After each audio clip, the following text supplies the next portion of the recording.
No, they put that in. Hey. Hi. How are you? Big pockets, like every time.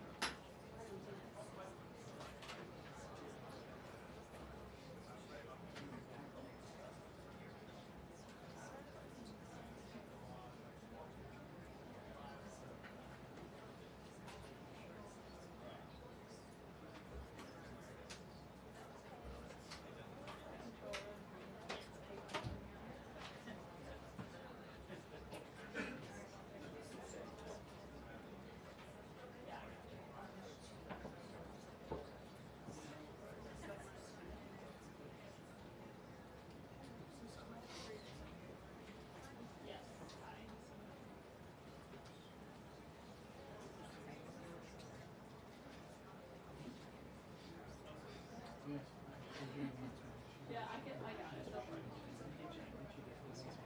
Yeah, I think that's fine. Yeah.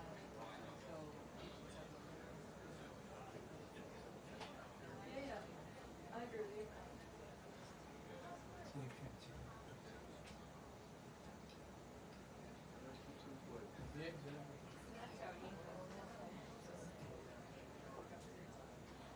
You can't hear me? Okay. Yeah, thank you.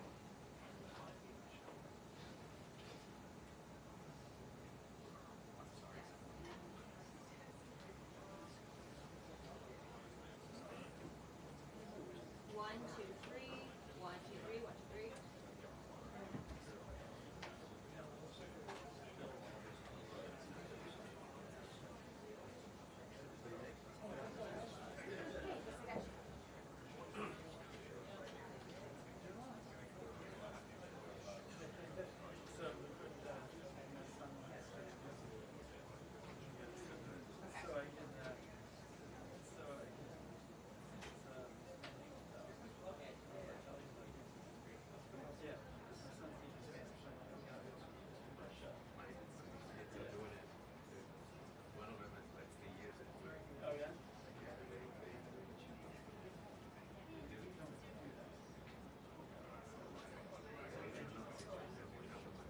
Whoa.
Yeah, Brianna, this will be our first chance to ask questions for the U.S. reaction to that strike in Doha, with Israel making blatantly clear today that it was directly targeting Hamas leadership that was stationed in Doha, living there or there for these talks, as Qatar has played a central role in trying to mediate a ceasefire, get hostages released ever since October 7th happened 2 months ago. And then obviously federal funding is well aware, President Trump himself was in Doha not that long ago, meeting with the might use to force other Democrat-led states to get cover on public safety if tax dollars are at risk. You also had the FBI Director Cash Patel say that his agency has been probing this since day one, meaning we may see federal charges come down.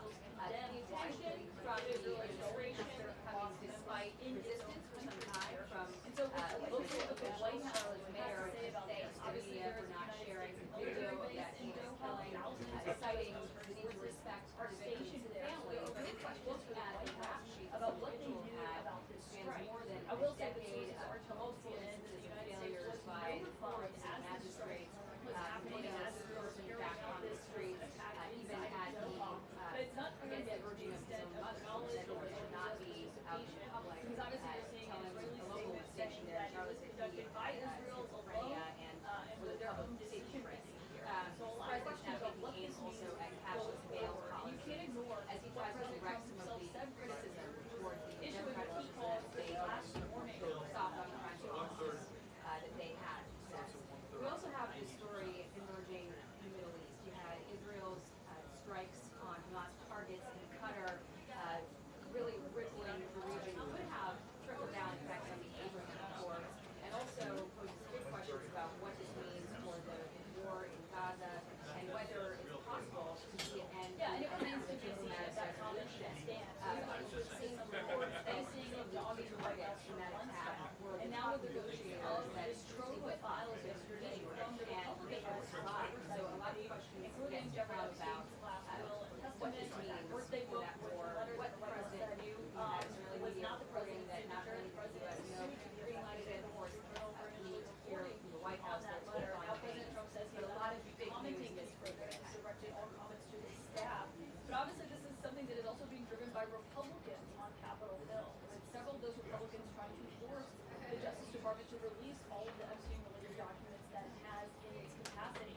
Whether or not that ultimately happens remains to be seen. But this has obviously been an issue for the White House that has not gone away despite their best efforts. And so obviously we're going to see what is said about that at this briefing. Also the new job reports provision from the BLS today is going to be a key topic for this White House, as that has been something that obviously has been a center of controversy after they've hired Dr. Erica McIntyre from the BLS, the commissioner there, because the numbers that they did not like, arguing that that data was faulty. Now we're going to see what they have to say about these new numbers that came out today.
I'm trying to take some. Yeah, sure.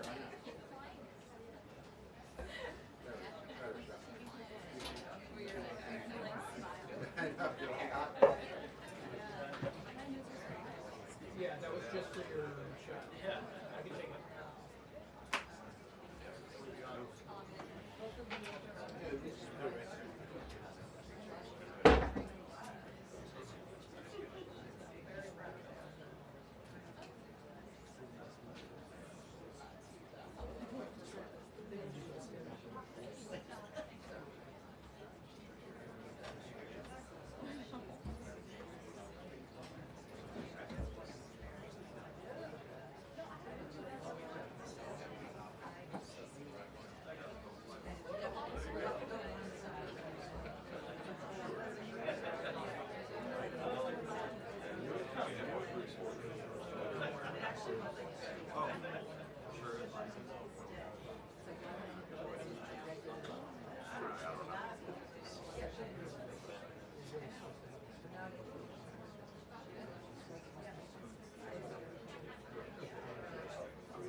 So much for optimism.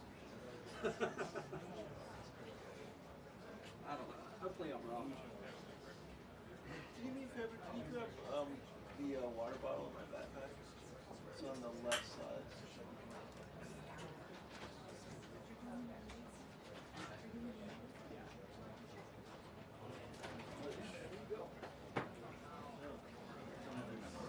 Jackie? Sure.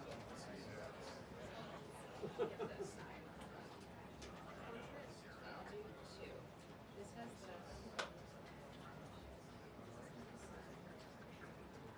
I know, we do some regular, not portrait. You're familiar with that. Sorry,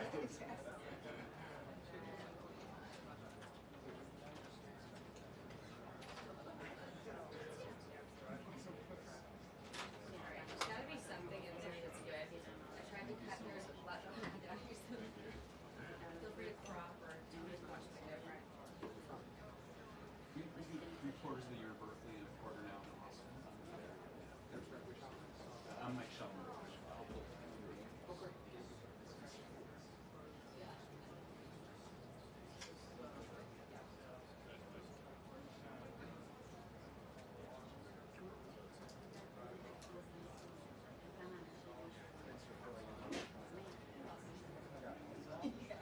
Very thorough.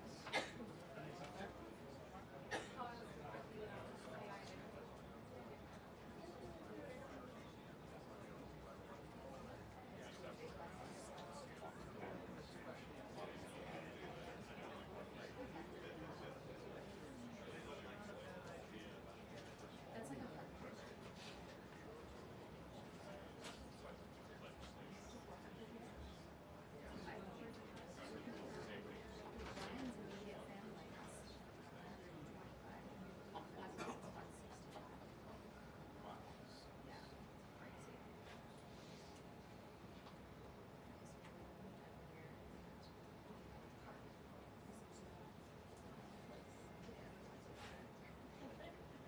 it's crazy.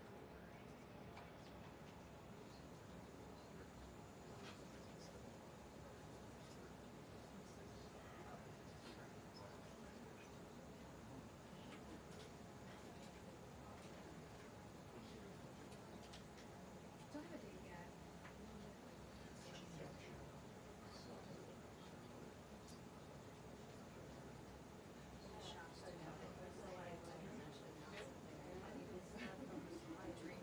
My whole life.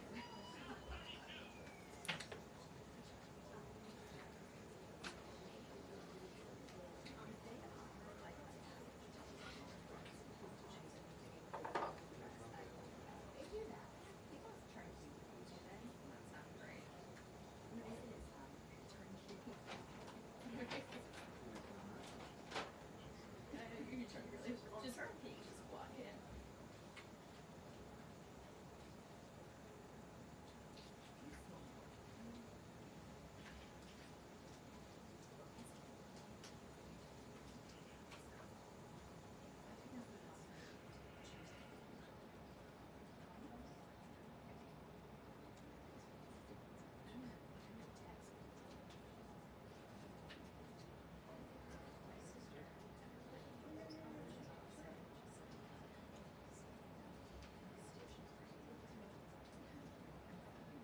Yeah, literally. Like, I'll do a group text. Thumbs up if you're having.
Good afternoon, everybody.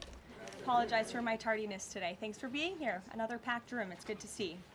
We'll begin with a scheduling update today. President Trump will commemorate the 24th anniversary of 9/11 on Thursday with a visit to the Pentagon Memorial in the morning, followed by an appearance at the New York Yankees game at Yankee Stadium in the Bronx on Thursday evening. Next week, as you all know, the President and the First Lady will depart for their historic state visit to the United Kingdom on Tuesday, and they return to Washington on Thursday. Today, I would like to address the tragedy that has not received nearly enough media attention, the brutal murder of Irina Zarutska. Here are the facts that many outlets have shamefully and intentionally failed to report until President Trump drew attention to it.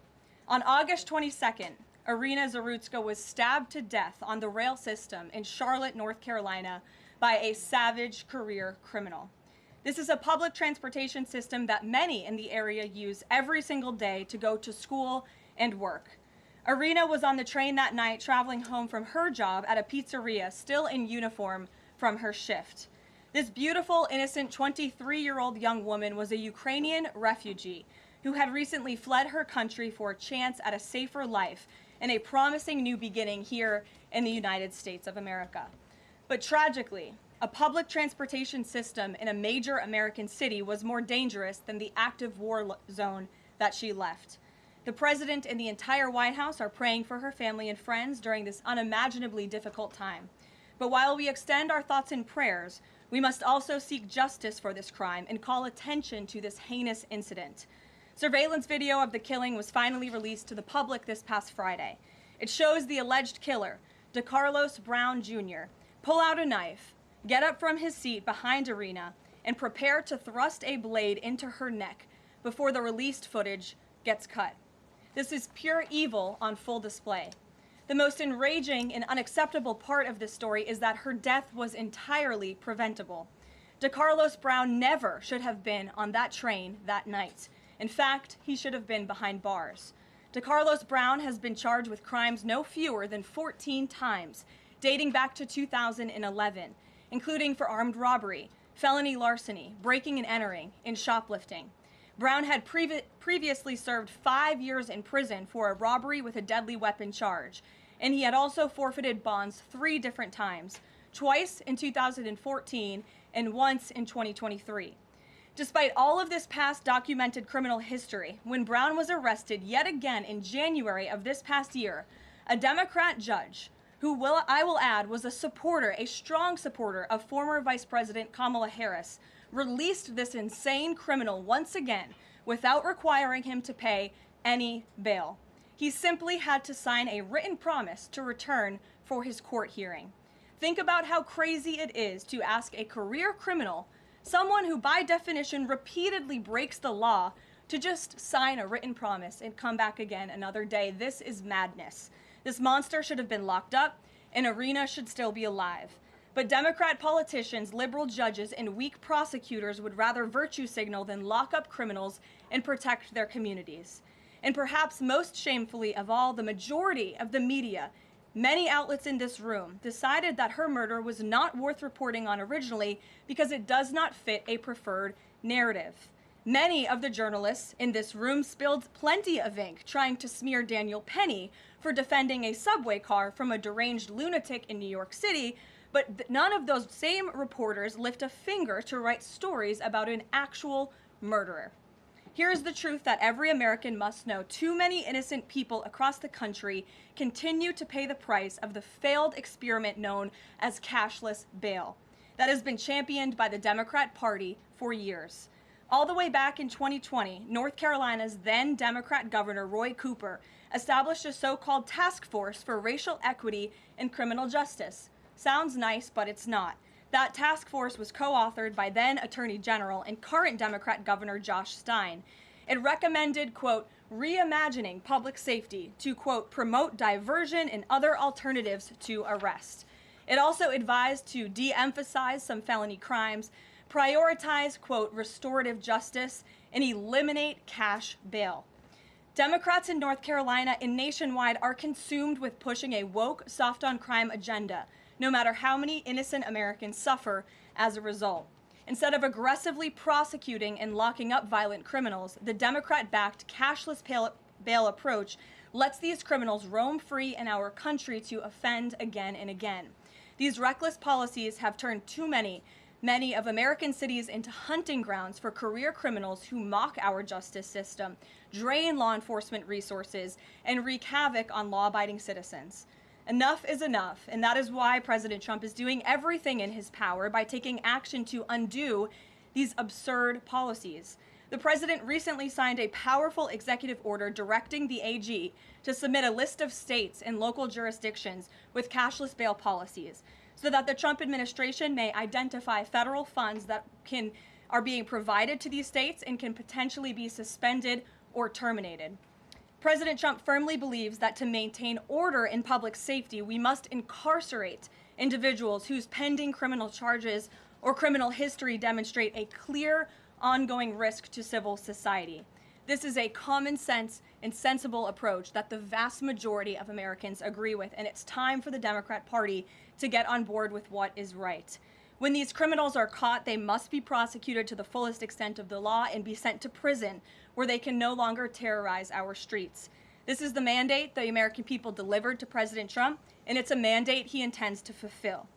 Staying on the topic of public safety, new preliminary data released today by Customs and Border Protection in August shows that President Trump has delivered the most secure border in American history.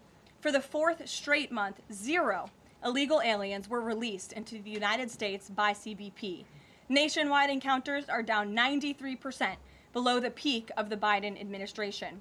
Border Patrol apprehensions on the southwest border in the entire month of August were less than what was apprehended in 4 days in August 2024 under the Biden administration. President Trump has ended disastrous Biden illegal alien invasion, and he sealed our border in record time, keeping this central promise he made to the American public. With that, I will take your questions. Here in our new media seat today, we have Michael Schellenberger, who is the founder of Public News with nearly 2 million readers and subscribers. Michael, thank you for being here today. Thank you. And why don't you kick us off? Sure. Thank you for making space for new media. Nice to meet all of you. It's great to be here. I want to see if you could give some insight into whether the president is considering additional measures against Europe and Brazil, not just for censorship, but also for preventing political candidates from actually competing in elections. We've now seen in Romania, France, and now Germany with Joachim Paul, efforts to basically just prevent candidates from being able to compete in elections. The president has shown some concern around President Bolsonaro, who's being prevented from running. All of this is coming in the context of increased censorship of online platforms, of American platforms, and efforts to censor Americans. I'm personally being investigated under criminal investigation with my Brazilian colleagues for publishing the Twitter Files Brazil. We're very grateful that the president has imposed Magnitsky sanctions on the judge. Is the president considering additional actions, given that it appears that they're going to end up with a conviction against President Bolsonaro, preventing him from running? Is he considering doing anything about this crackdown in Europe? I mean, it's shocking to see Joachim Paul, this mayoral candidate in Germany, the criminal indictment against him cites him, quote, saying that he loves the Lord of the Rings as reason why he's an extremist and shouldn't be able to run. So I just wonder if you could speak to that. And again, I'm grateful to be here. Nice to meet you all. And I'm grateful for what the Trump administration has done to push for free speech abroad. Well, thanks for being here, Michael. We appreciate it. Freedom of speech is arguably the most important issue of our time. It is enshrined in our Constitution, and the president believes in it strongly. He himself faced censorship in his road back to this beautiful Oval Office here in Washington, D.C., so he takes this very seriously, as does, I know, the Vice President of the United States and the entire Trump administration, which is why we have taken significant action with regards to Brazil in the form of both sanctions and also leveraging the use of tariffs to ensure that countries around the world are not punishing their citizens in this way. And at the same time, the president is,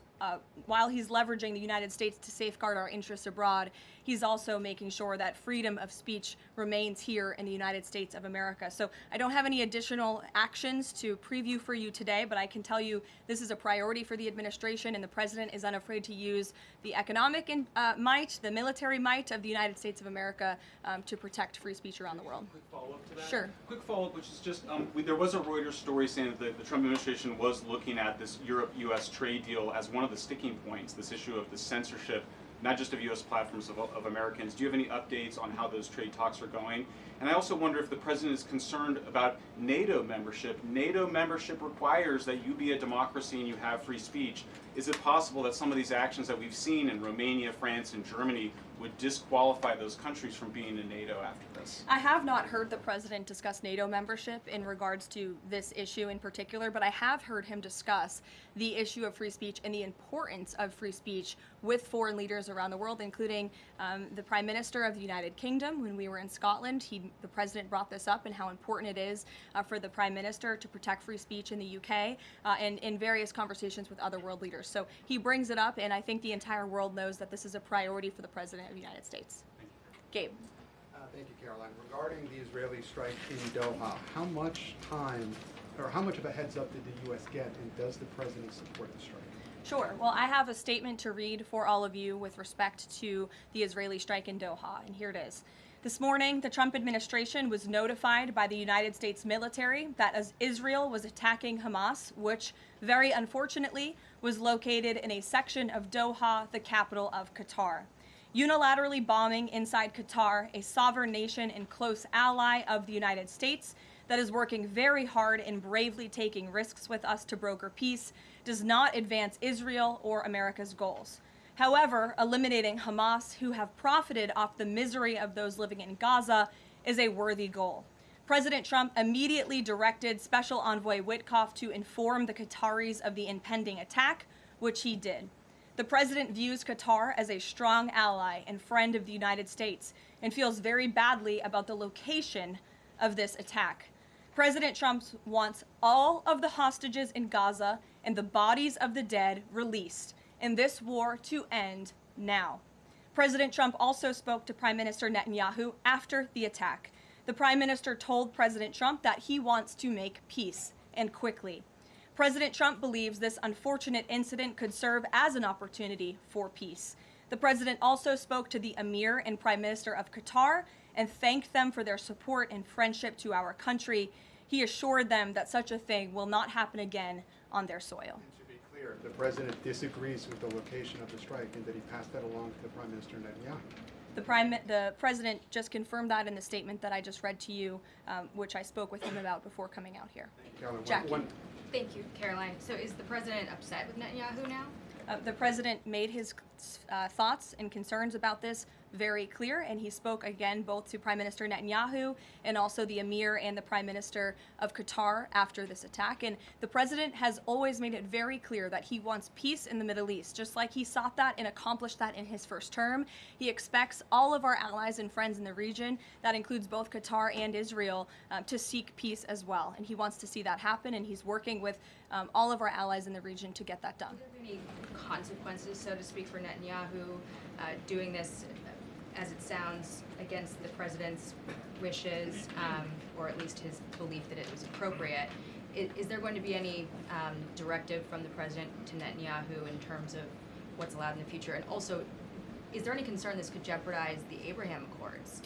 Look, that's a decision only the president can make. With respect to your first question, to answer your second question, as you heard from the president, he said he believes that this can serve as an opportunity for peace, and he's still actively and aggressively pursuing it with all of our allies and partners in the region. Jennifer? Just to follow up on that, Caroline, are you able to say how often the president spoke to the Prime Minister of Israel before this? Because that's one question. And then what did he mean on Sunday when he posted, "I've given my last warning to Hamas," etc.? He wasn't talking about this strike on Doha? No, he was not. As I told you, the Trump administration was notified by the United States military that Israel was attacking Hamas, and the president spoke to the Prime Minister after the attack, as well as, again, the Emir and the Prime Minister of Qatar. And I know Secretary Rubio and Special Envoy Witkoff were present for that call with the Qataris as well. Reagan. Thanks, Caroline. I have two questions for you on crime crackdown. Sure. Democrats have tried to argue that red states have higher crime rates while overlooking problems of high crime in blue cities. I'm wondering if the president would consider working with red state governors to fix high crime in blue cities like in Memphis, Tennessee.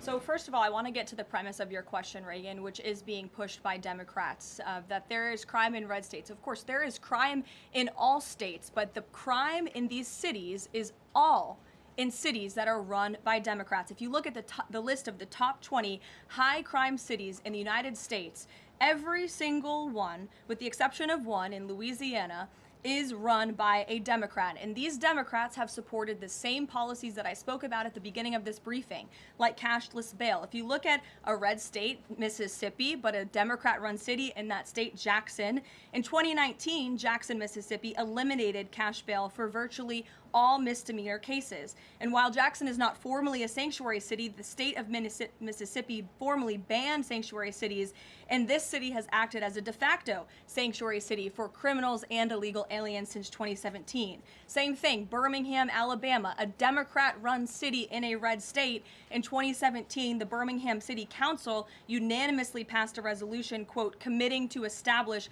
sanctuary policies. So if you actually look at the facts from these Democrat-run cities, these are cities that are run by Democrats and by by members of the Democrat Party. These are blue cities, and they have all supported these disastrous policies which allow repeated career criminals back onto the streets to further commit acts of violence. And so to answer your question, yes, the president wants to work with anyone across this country who wants to end these horrible policies and to bring law and order to our streets. And I think that is proven by his tremendous cooperation with the mayor of Washington, D.C. and our nation's capital. And just look at the results of that. And I do have some updates for you on the D.C. crime crackdown if anyone is interested.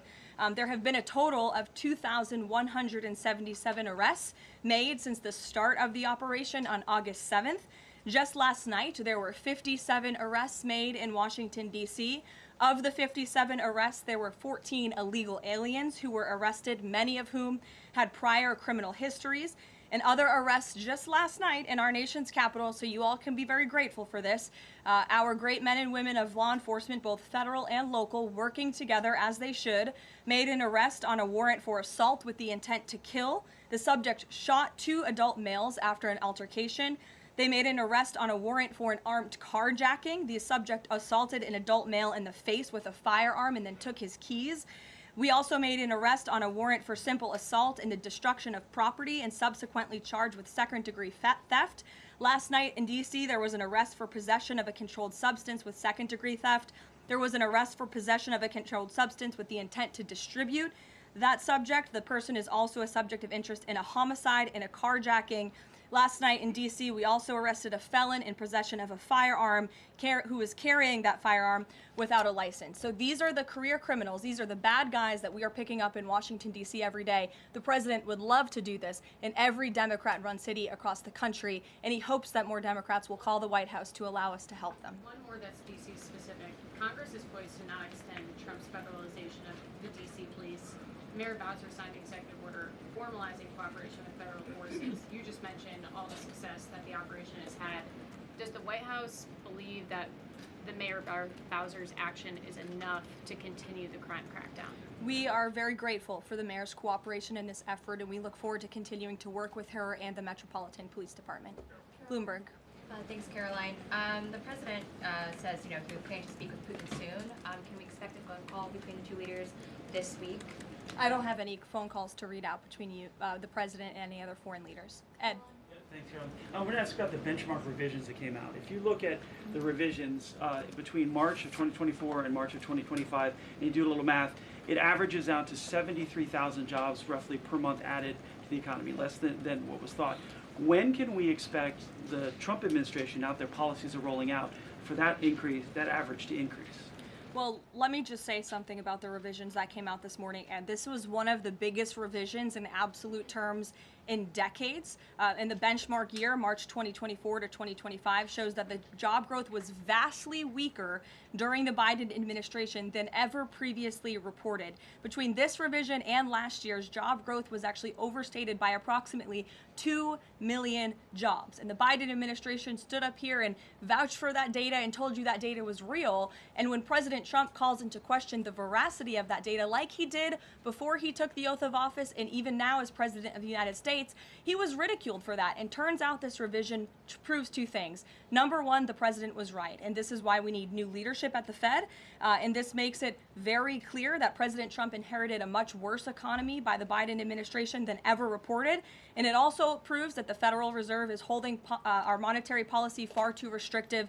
Interest rates are too high. The Fed needs to cut the rates because of the mess that we inherited from the Biden administration. Time frame. The president has said a year. Secretary Besson said maybe the fourth quarter.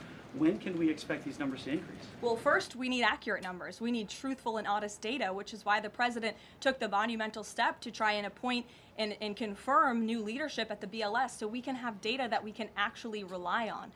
And that's what the president is doing, and we hope that his nominee will soon be confirmed. Charlie. You addressed the crime of Irina Zurika, and the president has done a lot to deliver justice for victims of crimes like that horrific stabbing. And the Epstein files are back in the news because a lot of Americans feel that that Jeffrey Epstein's victims never got justice. Does the president care about these victims? Do you think he can does he want to deliver more justice for them, and is he willing to meet with them? The president cares about victims of all crimes, and that's why Republicans in the Trump Department of Justice have done more in terms of transparency when it comes to the Epstein case than any prior administration. And why are the Democrats all of a sudden caring about this? It's because they are desperately trying to concoct a hoax to smear the President of the United States. We have seen this time and time again. Ro Khanna and all of these other Democrats, they could have cared about those victims 4 years ago when Joe Biden was in office. They could have pushed for transparency then.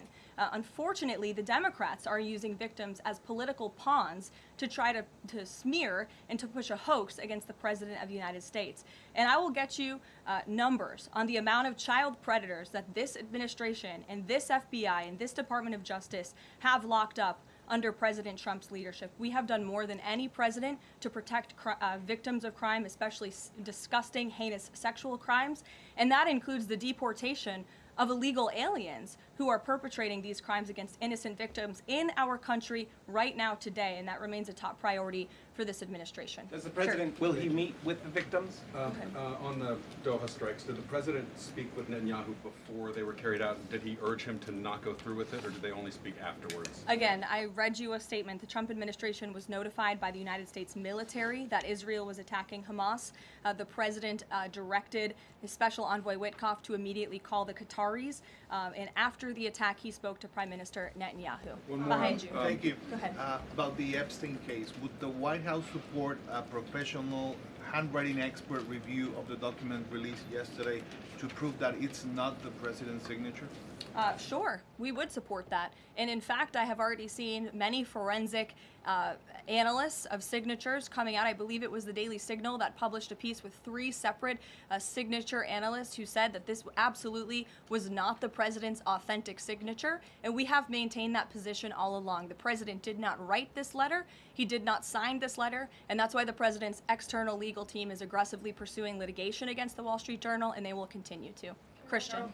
Thanks, Caroline. Following up on Ed, now that we have these revised jobs numbers, is the president concerned at all that price spikes, stemming from his tariffs through the end of the year, might actually be driving the country towards a depression or a recession? What I'm asking is he committed to these policies now that we know how faulty the jobs data was?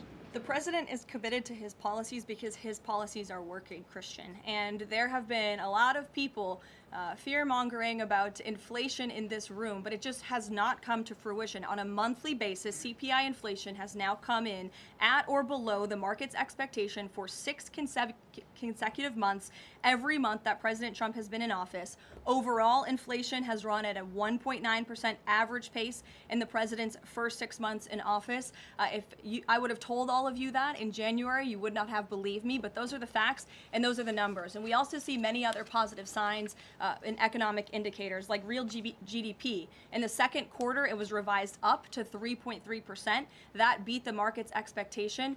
We know there's a capital spending boom right now, which we know is one of the greatest economic indicators of job growth. We know wages are increasing at a far faster pace than they were under the previous administration. We see productivity in the second quarter was also revised up to a strong 3.3%.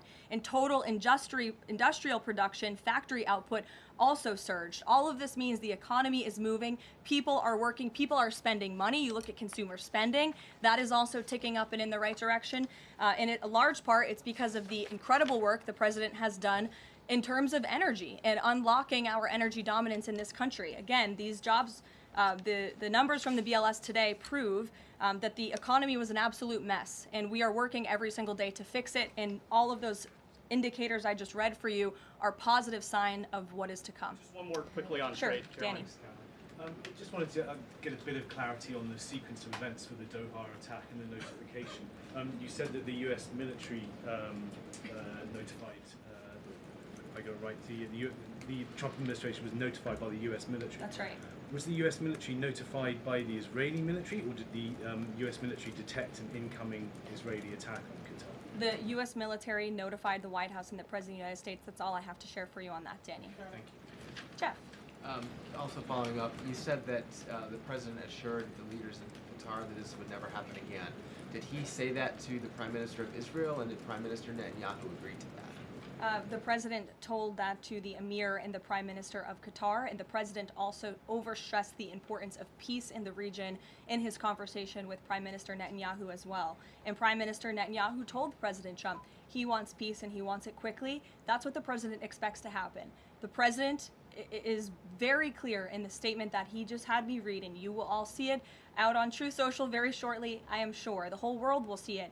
He wants all of the hostages released out of Gaza, and he wants this war to end. Those are two clear directives that the president is making very clear for the entire world to understand. Mary. But Qatar obviously has been helping to negotiate these ceasefire talks. Does the president think that Israel is undermining negotiations by striking Qatar? Is he concerned that Qatar's no longer going to want to play that intermediary role? I think the president addressed that in the statement. I can read the whole thing for you again. I think it's very thorough because the president wanted to address all of your questions.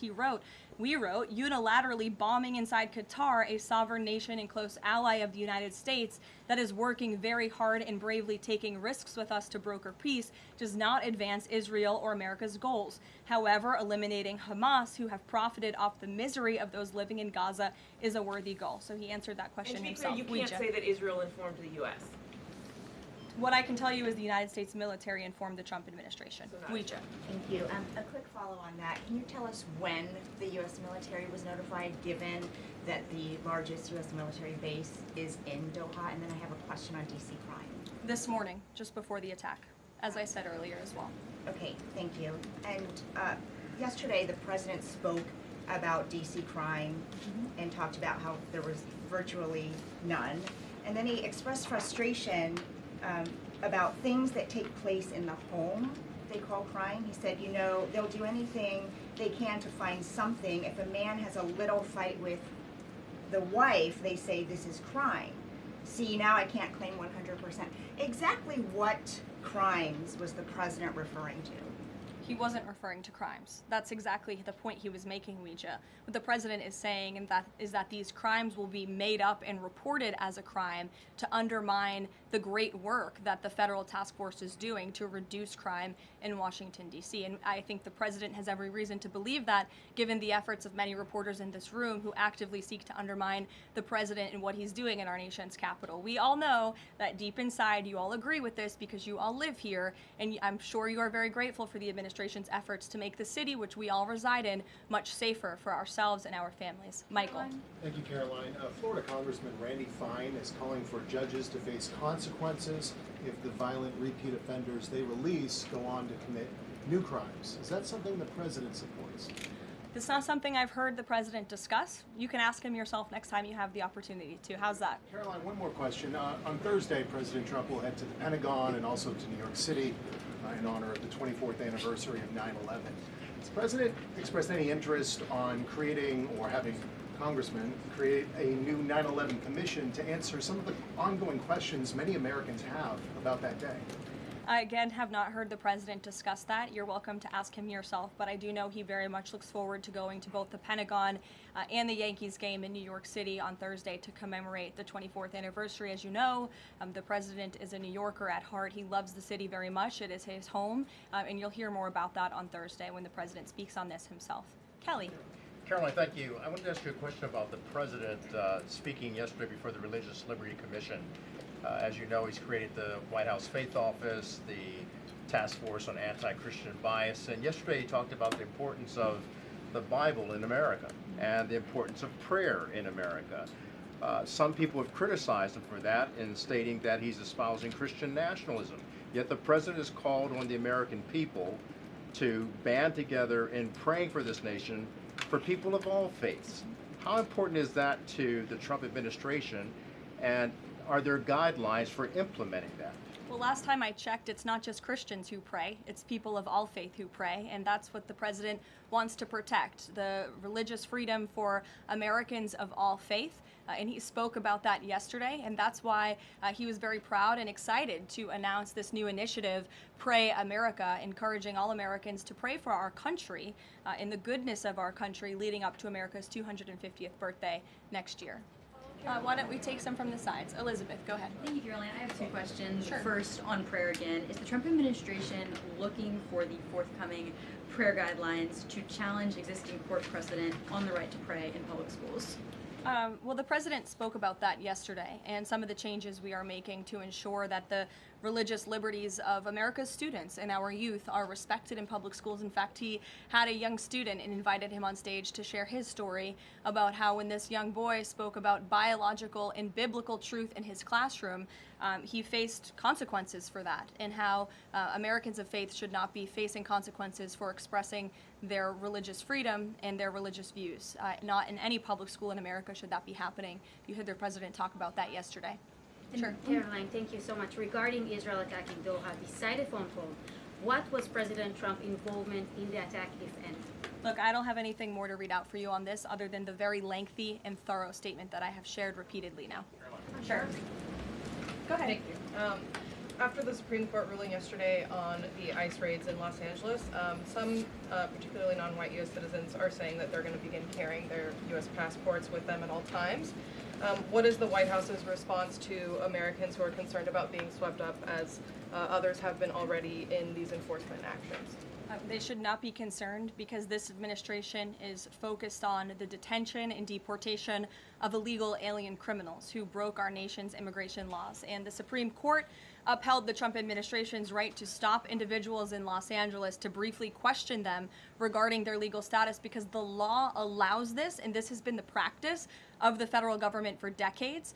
And the Immigration and Nationality Act states that immigration officers can briefly stop an individual to question them about their immigration status if the officer has reasonable suspicion that the individual is illegally present in the United States. And reasonable suspicion is not just based on race, it's based on a totality of the circumstances to review.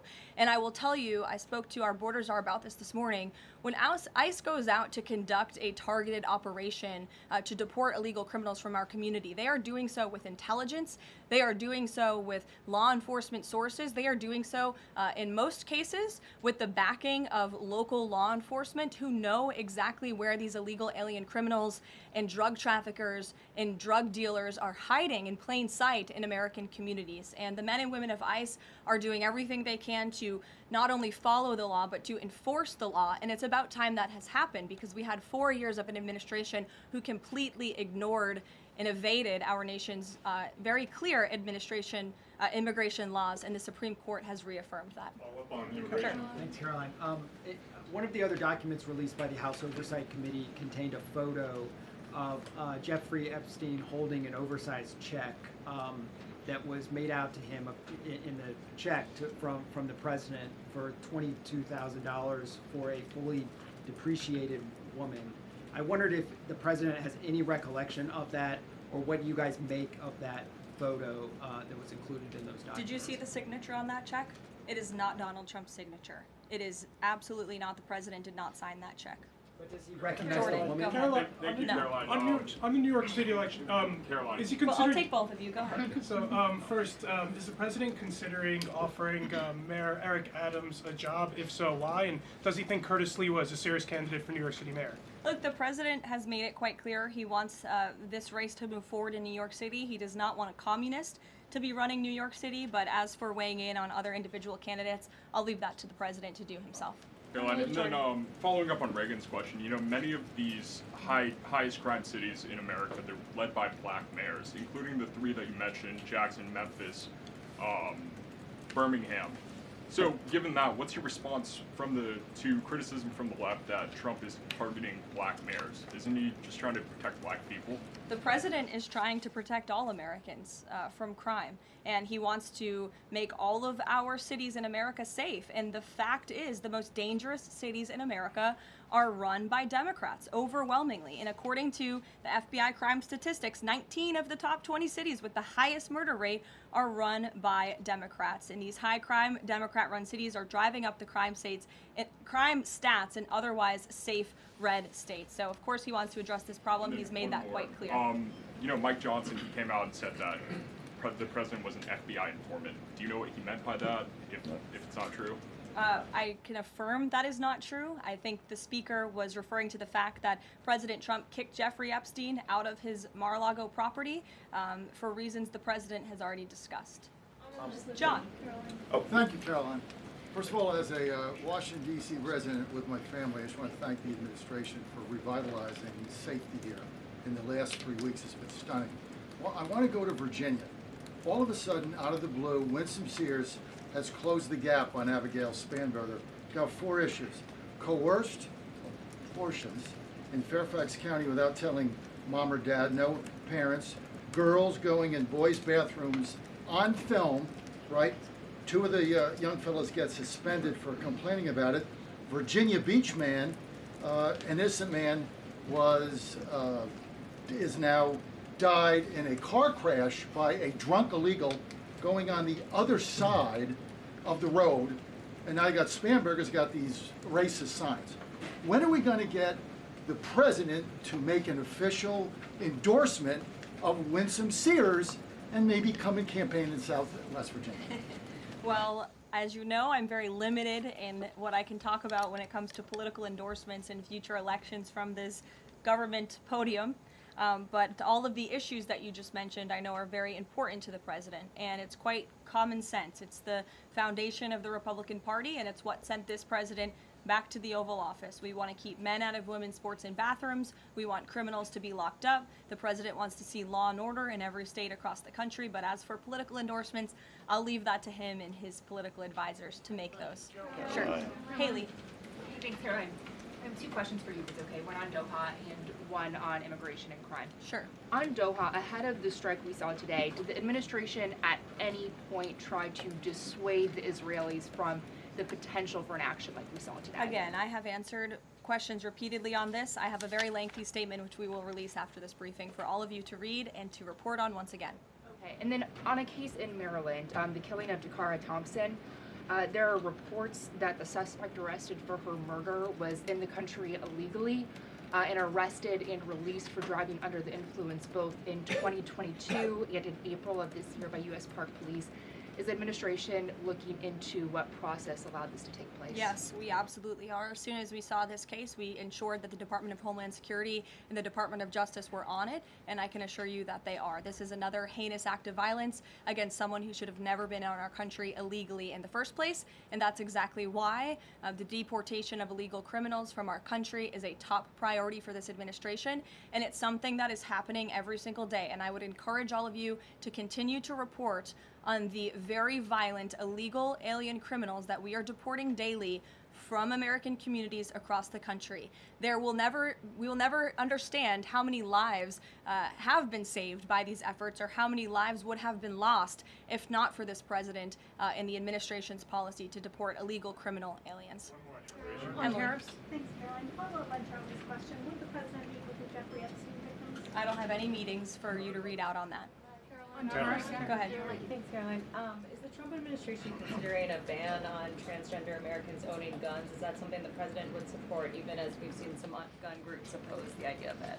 I saw reporting on this. I understand there were very preliminary, low-level discussions about this at the Department of Justice, and then sometimes those discussions are reported as fact. I'm not tracking any potential actions on this front, and I'll let the president weigh in on that. It's a policy decision, and it's far too early or would be premature, inappropriate for me to weigh in on it at this point in time.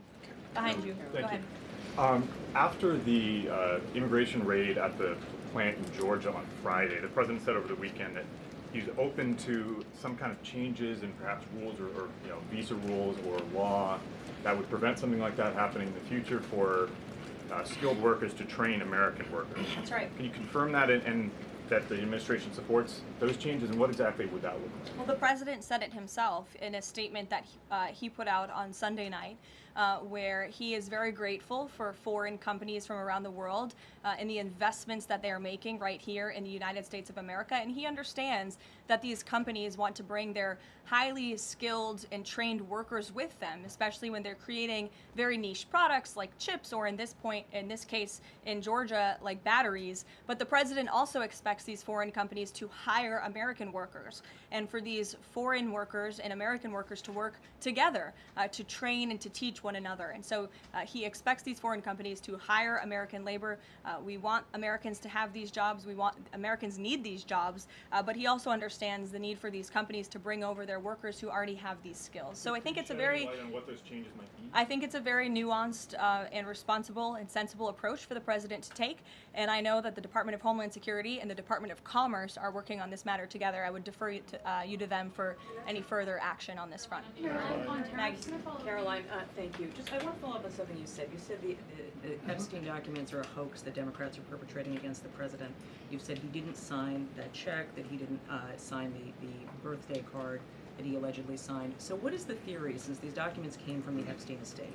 Who is I guess in your view, faking these documents? I did not say the documents are a hoax. I said the entire narrative surrounding Jeffrey Epstein right now that is absorbing many of the liberal cable channels on television is a hoax that is being perpetuated by opportunistic Democrats like Ro Khanna and the others whom you saw on that press conference outside of Capitol Hill, who are trying to push this hoax against the President of the United States. What exactly is the hoax? I'm just trying to understand what's fake. What's fake is not the documents. The hoax then? is the Democrats pretending to care about victims of crime when they do not care about victims of crime, when they have done nothing to solve crimes, when they have done nothing to lock up child pedophiles and child rapists across the country, and when they are now using victims as political props to try and, again, smear the President of the United States and drag on this bad story about him. It is a distraction. The Democrats view this story as nothing more than an attempt to distract from the accomplishments and the achievements of this administration.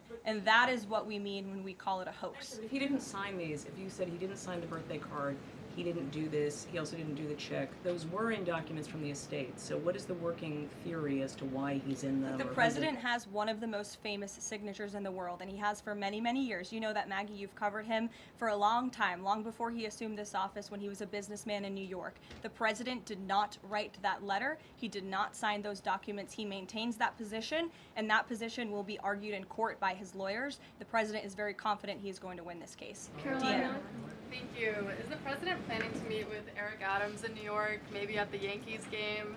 And has he personally talked to him about the race? I am not tracking any meeting with Mayor Adams at this time, but if that happens, I'm sure the New York Post will be one of the first people to know about it.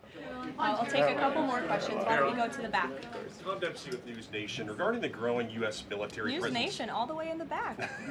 Regarding the U.S. military, the growing U.S. military presence in the Caribbean, when asked directly about possible future military action, President Trump responded, "You're going to find out." What could the U.S. public expect of that situation moving forward, and what sort of ongoing threat does Trendejo Agra?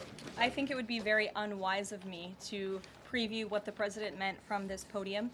But I think what the heart of what the president was saying, I know what the heart of what the president was saying in this administration believes, is that the regime in Venezuela is illegitimate. And it is unacceptable to this president and this administration to traffic illegal, deadly drugs into the United States of America. And that's why the president and the administration took very strong action against a boat and 11 narco-terrorists in international waters, as you all saw. I think that sends a very strong message to drug traffickers around the world. The president will not tolerate it, and the amount of drugs on that boat represents the lives of thousands of Americans that could have been killed by that deadly poison, and we're not going to allow that deadly poison to come into our country. The president will be signing a proclamation in the Oval Office later this afternoon, and we will see you all later. Thank you. Thank you.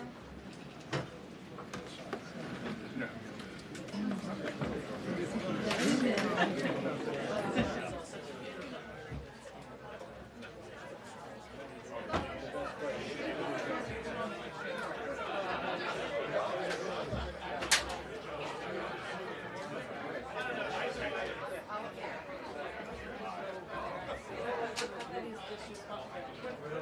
said they were not notified.